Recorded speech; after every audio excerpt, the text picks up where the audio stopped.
formation, donc j'avais des épreuves de la première année à rattraper en deuxième année. Donc en fait, j'avais à peu près, sur les 6 mois de cours, j'étais 3 mois en examen. Donc en plus de ça, je travaillais dans un cabinet d'experts comptables.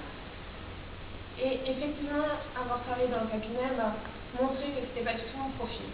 Pourquoi? Parce qu'on reste dans un bureau, on est devant notre écran, on n'a pas de contact avec les clients. Donc, vu ma personnalité, j'adore bouger, avoir des rendez-vous, prendre contact avec les gens. C'est mon côté très relationnel. Finalement, pour d'autres raisons personnelles également, j'ai décidé d'arrêter mes études. J'ai fini mes examens pour BTS comptabilité. J'ai fini plus tôt mon contrat dans mon cabinet parce que c'était plus possible. Et je me suis dit, je travaillais toujours tous les étés dans une entreprise qui fabriquait des compteurs d'eau, donc à Saint-Denis, à Chapelle.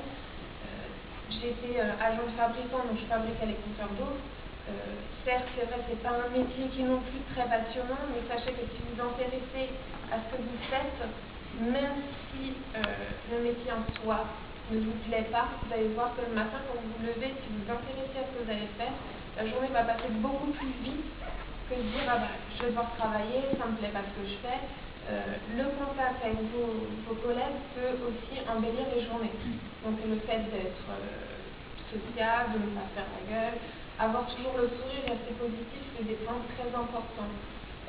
Depuis mes 15 ans, tout ce que j'ai eu comme reproche ou critique, je les ai toujours prises comme des choses positives pour avancer dans la vie. Faut jamais se braquer en se disant oui, de toute façon, c'est pas la peine, je reste là. Toujours rester battant, c'est ce qui m'a permis au jour d'aujourd'hui de devenir assistante commerciale. Donc, quand j'ai arrêté le BTS comptabilité, je suis partie à cette entreprise où là, j'ai le grand chef quand même qui m'a reconnu par mon nom et par mon prénom. Sachez que les grands chefs en général ne vous connaissent pas, même pas de visage, parce qu'ils ont légèrement autre chose à faire que de s'occuper de simples jeunes qui viennent travailler les étés, et qui m'a quand même proposé de me prendre de juin à août, même s'ils étaient en surplus de personnes. Donc sachez que c'est très important parce que ça m'a permis justement de travailler l'été, malgré que je m'étais très prise en retard. Et du coup, suite à ça, vu que j'avais très bien travaillé et que mon chef était relativement content du travail que je faisais, ça remonte toujours aux oreilles des grands chefs. Et quand vous revenez, là ils se disent ah oui, elle est bien, elle on va la garder. Et c'est par cette approche de positif, d'avoir envie d'apprendre, même si c'est pas votre voie, pas votre métier, vous élargissez votre culture générale. Je n'avais pas de langue, alors effectivement, je parle le patois, mais allemand et italien, suite à ma famille, mais parler l'allemand, je le comprends, mais moi, on ne comprend pas. Parce que c'est des patois différents dans certains cantons. Donc voilà. Suite à ça, ton grand chef m'avait appelé en me disant que son frère, M. Gros, avait cherché une assistante commerciale. Je ne connaissais rien à l'immobilier. Je me suis dit pourquoi pas. De toute façon, j'avais arrêté mes études, il fallait que je trouve quelque chose d'autre. Je suis venue passer à l'entretien. J'ai été prise. J'ai fait 3 jours de formation à Nancy, intensif. Il fallait toujours donner sa motivation pour apprendre tout ce qui était les textes de droit, toutes les conventions, tous les contrats possibles qu'on pouvait utiliser dans l'immobilier. Et j'ai commencé comme ça. J'ai appris le logiciel petit à petit, et au bout de 3 mois, en montrant que j'avais envie, parce que c'est sûr qu'en étant assistante commerciale, vous ne voulez pas non plus rester toute votre vie assistante commerciale, rester devant un bureau, c'est sympathique, mais vous voulez aussi avoir une évolution, vous dire, plus tard être cadre, pourquoi pas, il faut toujours envisager aussi l'avenir. Donc, qu'est-ce qu'on m'a proposé? Monsieur Gros m'a proposé au bout de 3 ou 4 mois de commencer la location. Donc un service qu'on n'avait jamais ouvert encore au jour d'aujourd'hui.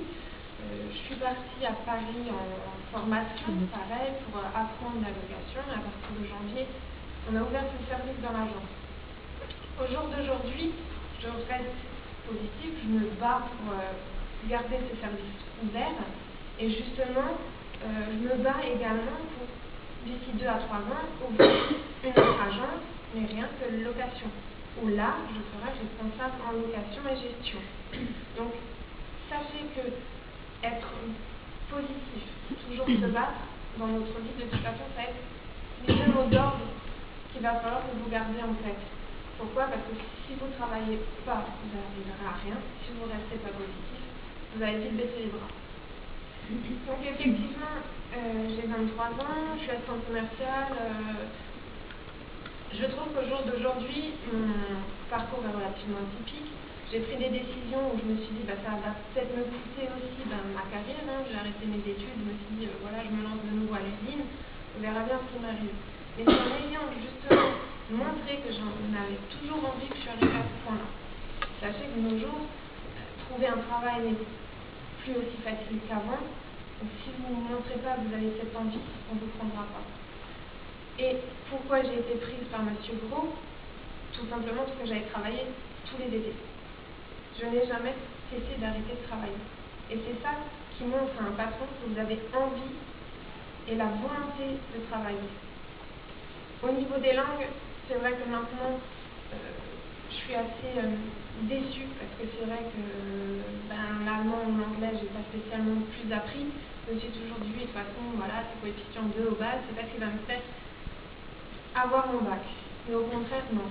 Maintenant, je vois très bien, j'ai des gens qui m'appellent à l'agence, qui parlent allemand ou anglais. Alors, allemand, je me débrouille relativement bien, mais l'anglais, pas du tout. Donc, vous êtes la première interlocutrice à répondre au téléphone. Les gens qui voient que vous êtes bloqué, déjà, vous pouvez perdre le client et surtout ne pas faire de vente ou de location. Donc, vous perdez, vous ne faites pas de chiffres. Et ça, c'est très embêtant parce que vous êtes la première interlocutrice ou premier à montrer le dynamisme de l'agence, le professionnalisme, surtout la présentation. Donc, c'est vraiment des critères qu'il faut que vous garder sur vous. Toujours être soigneux, avoir toujours cette positive attitude, entre guillemets, et toujours avoir le sourire. C'est j'arrive, je viens, c'est moi je suis la meilleure, je suis souriante, c'est moi qui vais me différencier des autres. Voilà, à peu près ça c'est un peu mon parcours.